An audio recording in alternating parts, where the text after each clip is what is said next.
The recent ice storm packed quite a punch for many in East Texas, and if you live east of a line from Tyler to Lufkin, you may have been less affected, but you certainly saw the images of what was happening in the areas hit hardest.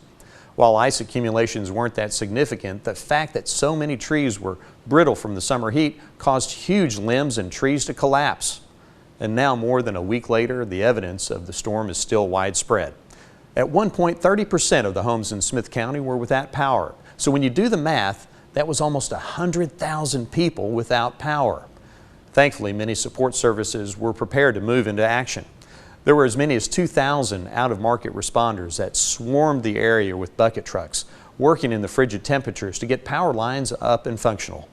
Marry that with the response of cities and counties that mobilized to clean roadways and parks and other public areas. And then the East Texas Food Bank and churches and other sheltering groups that provided food and warming centers that gave comfort and provision during the recovery. Many of us weren't impacted by all of these, but we were most likely impacted by some. And it warms the heart to see groups that could have sat by, waiting on some official directive before acting, that ran towards the proverbial fire to help their neighbors. It's meaningful and most certainly makes for a better East Texas.